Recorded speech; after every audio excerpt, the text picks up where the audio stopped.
Hello, good morning. Muli ako ay narito pang magbahagi na naman po ng orasyon para sa aking channel na ang misyonaryo. So ang aking pong ibabahagi ngayon ay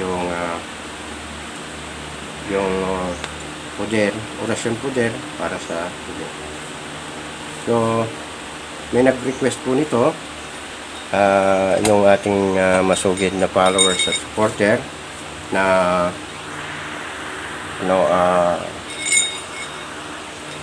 yung si Bro Jos Aldios.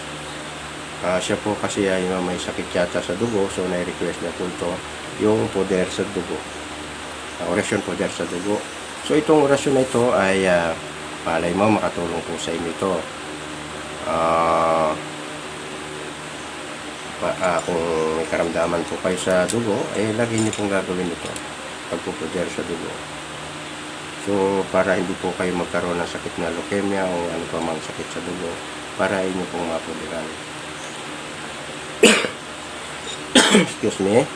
So yon, nawa ay bago matapos po ang aking video ito ay nakasubscribe ka na po. Intro muna po tayo.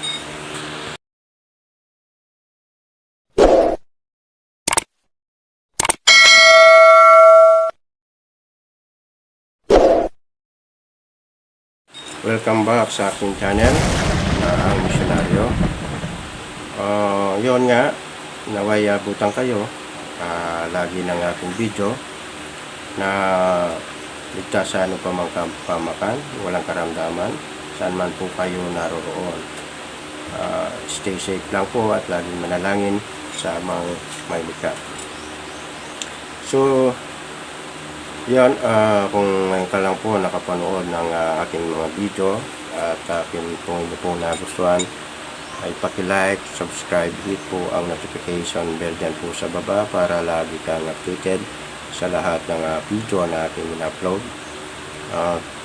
Kung hindi man po kayo naniniwala sa aking content, ay paki-skip na lang po ng video ito. At yun, maghanap po kayo ng video na anayin po sa inyo pong kagustuhan. At hindi ko po inaapakan ng inyong paniniwala at pananampalataya, basta magrespetuhan lang po tayo. Ako po ay nirerespeto po ang anumang paniniwala po ninyo, sapagkat marami po ang paniniwala ng isang tao. Iba-iba po kasing klase at samahan ng reliyon dito sa buong mundo. So hindi natin po mapipilit yung naniniwala lang dito mga content na ito. So shoutout po sa inyo mga solid followers ko, subscriber, at sa mga channel member ko po dyan, maraming pong salamat. Lalong lalo na ikaw na magsusubscribe ngayon, salamat po ng marami sa iyo. At ganoon din sa mga silent listener po, pasok na po kayo sa channel ko ito at pindutin na ang notification bell dyan at lalong lalo na ang subscribe. Siyempre, shoutout din sa kapwa ko Pinoy, kapwa ko albularyo, shoutout po sa inyo. Ngayon, pupunta po ako sa ating shoutout moment, shoutout moment ko. Para bilang sa ganito man lang, ay ma-shoutout po kayo bilang aking pasasalamat po sa inyong pagsubaybay at pagsuporta sa channel ko ito. Bagamat may kalungkutan dahil ngayon ang channel ko ay hindi po nagsasahod sa YouTube salary. Kahit yung isa kong channel, dahil ang dalawa kong channel na ito, yung ang misyonaryo at albularyo ng Angeles at yung ang misyonaryo, ay isa lang po ang Gmail nila. So parehas po yan, hindi nagsasahod. Yan po, na damay po itong aking isang channel.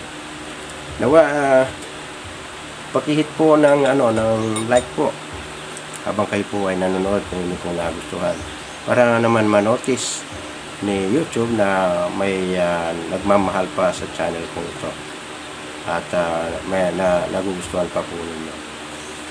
So yun, pupunta pa ako sa aking YouTube studio upang ma-shoutout po kayo At bilang aking pasasalamat na rin po sa inyo mga kapatid.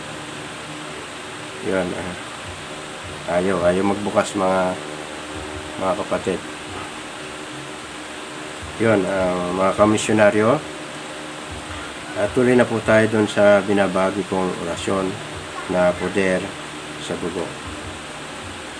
So ito po ay kada umaga gagawin at pwede rin sa gabi kung may gawain. Conforme po sa inyong sitwasyon.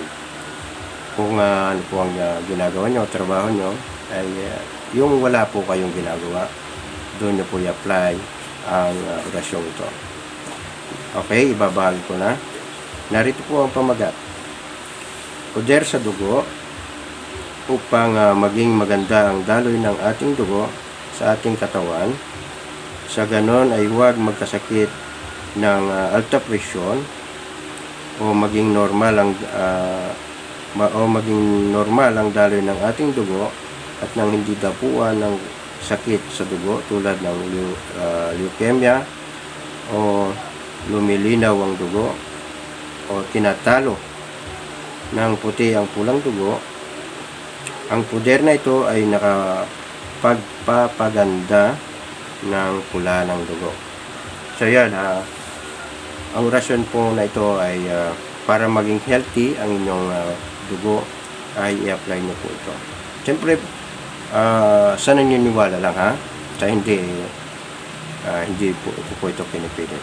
Siyempre, ganun din, mag-ingat din naman po tayo kahit na may ganito tayong mga poder, mag-ingat tayo sa pagkain. Sabi nga doon ng isa kong kakilalang marunong din sa nag-aaral din ng alternative medicine, yung sa herbal. Sabi nga niya yung prevention is better than cure. So pag-iingat din kahit na tayo ay may ganito. So yan, akin na pong ibabahagi ang orasyon nito. Una ay magdasal ng isang ama namin at abagin ng ulwa natin at sumasampalataya at mag-wish po kayo. Kung kayo po ay may karamdaman na sa dugo o nagpupuder pa lang, walang karamdaman pero nagpupuder, ay pwede nyo pong i-apply ito. Okay, narito na. Siyempre, may nakasadya na po kayong isang basong tubig. Doon nyo po kasi ihulip yung orasyon. Okay, para yun ang inumin nyo. So, yun. Pwede nyo pong banggitin ito ng 1 beses, 3 beses, at ihip nyo po sa isang basong tubig. So, narito po ang orasyon. Hustyam puram, hustyam sanctam, hustyam immaculatam egosom, sanguinis mei, nobe et aeterni egosom, remissionem peccatorum ac venerabilis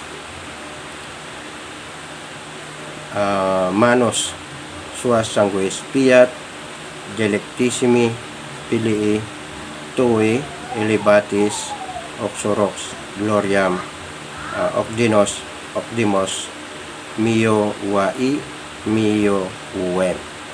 So yun po ang pagbasa ng orasyon na andyan, naking lalagay sa screen. So malay mo ito po ay makatulong sa inyo o sa inyong mga kapatid o kaibigan. I-apply nyo po ito.